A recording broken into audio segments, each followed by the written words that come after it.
Stop whatever you're doing, because something just happened in the Strait of Hormuz that changes everything, and the clock is already running. Right now, hidden beneath the surface of the world's most strategically critical waterway, there are naval mines drifting silently in the dark, and the country that placed them there has lost track of where they are. On April 11th, American warships forced their way through the most heavily mined waterway on the planet. Iranian forces issued a final warning over open radio. A drone was shot down, and the world came within inches of something that cannot be walked back. But that's not even the dangerous part.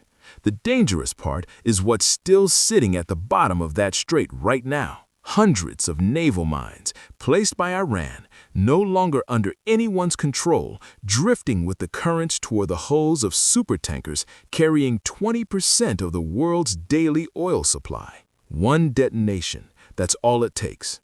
One mine, one tanker, one spark, and oil hits $250 a barrel before midnight. Supply chains that feed billions of people snap like dry wood, and a regional conflict becomes something the history books will struggle to name. Washington knows this, Tehran knows this, and right now, both sides are making moves that suggest neither one is willing to blink first. What happens in the next 72 hours in those 21 miles of water may be the most consequential event of this decade. And it's happening right now. Welcome to History Uncovered, where the past refuses to stay buried. Before we get to the warships and the drones and the standoff that nearly broke into open warfare, you need to understand exactly what the Strait of Hormuz is.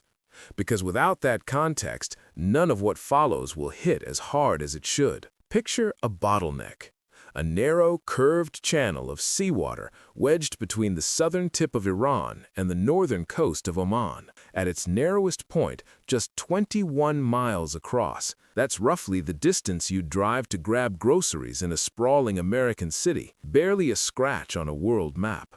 But through that scratch flows the lifeblood of the modern world. Every single day, between 17 and 21 million barrels of oil pass through the Strait of Hormuz. That represents approximately 1/5 of the entire planet's daily oil consumption. Not weekly, not monthly, every single day. Saudi Arabia's oil, Iraqi oil, Kuwaiti oil, Emirati oil, Qatari liquefied natural gas, all of it, every drop, destined for the factories of Asia, the refineries of Europe, the power grids of nations that billions of people call home, must pass through this single, irreplaceable corridor. There is no true alternative.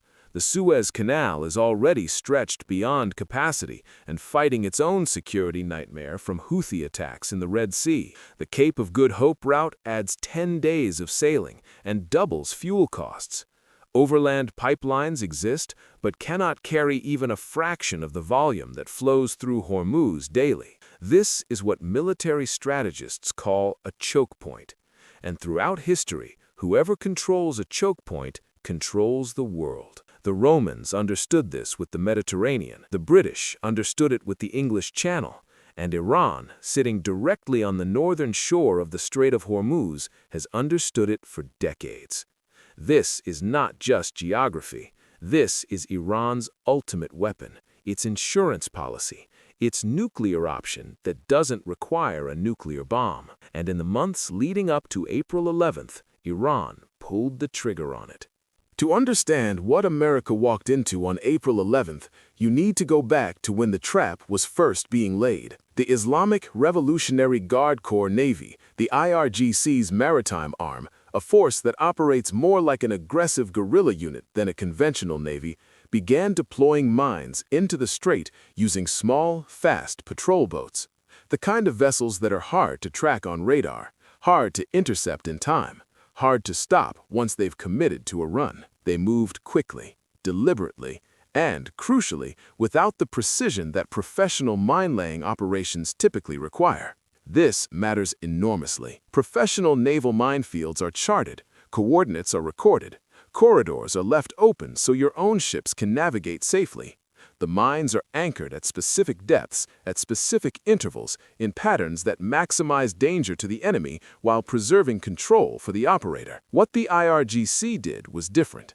The mines were laid fast, in irregular patterns, by crews operating under pressure in contested waters. Some were moored contact mines, the classic spherical design with protruding detonator horns that explode on physical impact.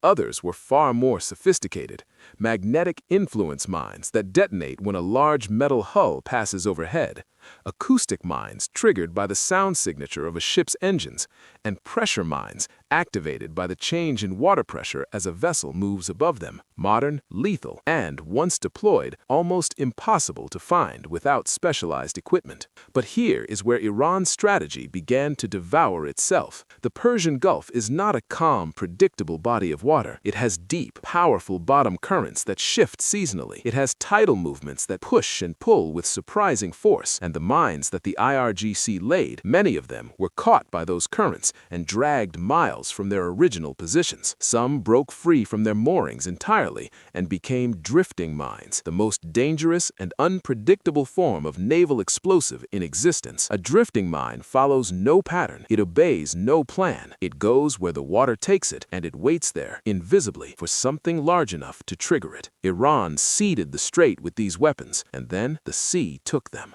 The IRGC's Naval Command, monitoring the situation, realized with growing alarm that they could no longer account for where a significant portion of their own mines were located. The minefield they built to threaten the world had become a threat to everyone, including Iran. They had created a monster and then lost control of it. For weeks after the mining of the strait, the world held its breath. Supertankers stopped. Lloyd's of London and other major maritime insurers began issuing war risk premiums so steep that shipping companies couldn't afford to pay them. Some simply refused to send their vessels through at any price. The sight of some of the world's largest ships, vessels the length of 4 football fields, sitting idle in the Gulf of Oman, waiting, became a daily feature of satellite imagery circulated among intelligence agencies worldwide. Oil prices began their relentless climb. Global supply chains began to fray, and in Washington, the patience that diplomats had counseled was running out. Then came the decision. On April 11th, 2 Arleigh Burke-class guided missile destroyers, the USS Frank E. Peterson Jr. and the USS Michael Murphy, were ordered to transit the Strait of Hormuz. Let's be clear about what these ships are, because calling them warships undersells them significantly. The Arleigh Burke class is the backbone of American naval surface warfare. Each destroyer displaces nearly 10,000 tons. They are equipped with the Aegis combat system, one of the most sophisticated integrated weapons platforms ever built, capable of simultaneously tracking and engaging hundreds of targets across air, surface, and subsurface domains. They carry Tomahawk cruise missiles, anti-submarine torpedoes, and rapid-fire deck guns capable of destroying incoming threats at close range. These are not patrol boats. These are floating command centers wrapped in steel and fire, and CENTCOM sent 2 of them straight through a minefield. The moment the ships entered the strait, Iranian Revolutionary Guard naval units scrambled. Fast attack craft moved to intercept. Radio channels that both sides monitor crackled with the IRGC's challenge.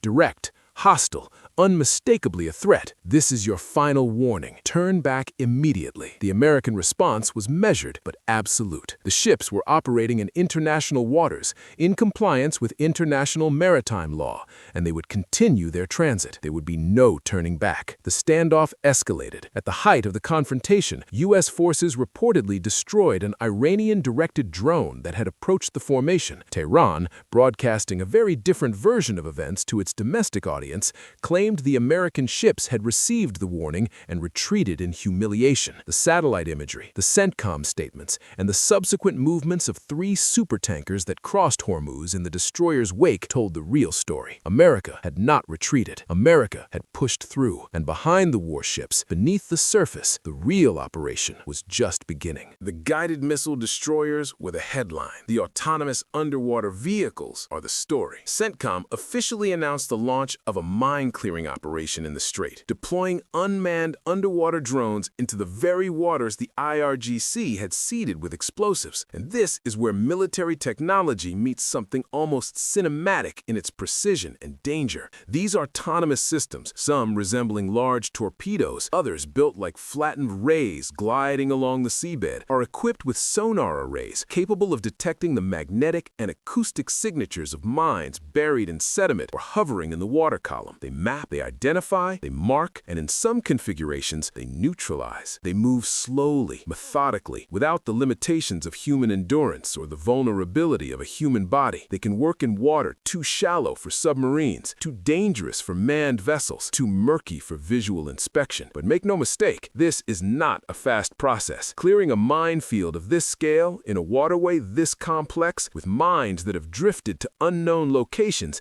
is an operation that military experts privately acknowledge could take many months. Some estimates extend beyond a year for complete clearance. What the U.S. is doing right now is not clearing the entire strait. It is carving a corridor, a single, verified, safe lane through the most critical 21-mile section, wide enough for supertankers to transit in convoy, narrow enough to protect and monitor. Think of it like a surgeon opening a blocked artery, not replacing the circulatory system, just restoring enough flow to keep the patient alive. And the patient, the global economy, is already showing signs of critical distress. The minefield is real. The warships are in position. The drones are searching. But what happens when Washington decides clearing the mines isn't enough? In Part 2, we go deeper into the out-blockade doctrine that could permanently strip Iran of its only real leverage, the economic earthquake already hitting Asia, and the military chessboard that is being quietly assembled right now.